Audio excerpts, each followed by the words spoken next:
ಭಾರತ ತಂಡದ ಮಾಜಿ ಕ್ರಿಕೆಟಿಗ ವೆಂಕಟೇಶ್ ಪ್ರಸಾದ್ ಅವರು ಕರ್ನಾಟಕ ರಾಜ್ಯ ಕ್ರಿಕೆಟ್ ಸಂಸ್ಥೆಯ ನೂತನ ಅಧ್ಯಕ್ಷರಾಗಿ ಆಯ್ಕೆಯಾದರು. ಬೆಂಗಳೂರಿನಲ್ಲಿ ಭಾನುವಾರ ನಡೆದ ಕರ್ನಾಟಕ ರಾಜ್ಯ ಕ್ರಿಕೆಟ್ ಸಂಸ್ಥೆಯ ಚುನಾವಣೆಯಲ್ಲಿ ಒಟ್ಟು 1307 ಮತ ಚಲಾವಣೆಯಾಗಿದ್ದವು. 5 ಪದಾಧಿಕಾರಿಗಳು ಮತ್ತು ಆಡಳಿತ ಸಮಿತಿಯ 10 ಸದಸ್ಯರ ಆಯ್ಕೆಗಳು ನಡೆಯಿತು.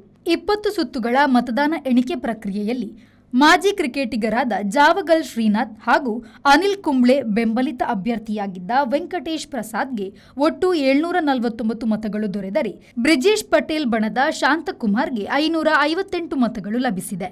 ಇದರೊಂದಿಗೆ ವೆಂಕಟೇಶ್ ಪ್ರಸಾದ್ 191 ಮತಗಳ ಅಂತರದಿಂದ ಗೆಲುವು ಸಾಧಿಸುವಲ್ಲಿ ಯಶಸ್ವಿಯಾಗಿದ್ದಾರೆ. ವೆಂಕಟೇಶ್ ಪ್ರಸಾದ್ ಬಣದಿಂದ ಮಾಜಿ ಕ್ರಿಕೆಟಿಗ ಸುಜಿತ್ ಸೋಮಸುಂದರ್ ಉಪಾಧ್ಯಕ್ಷರಾಗಿ, ಮಧುಕರ್ ಖಜಾಂಚಿಯಾಗಿ, ಸಂತೋಷ್ ಮೆನನ್ ಪ್ರಧಾನ ಕಾರ್ಯದರ್ಶಿಯಾಗಿ ಗೆಲುವು ಸಾಧಿಸಿದ್ದಾರೆ.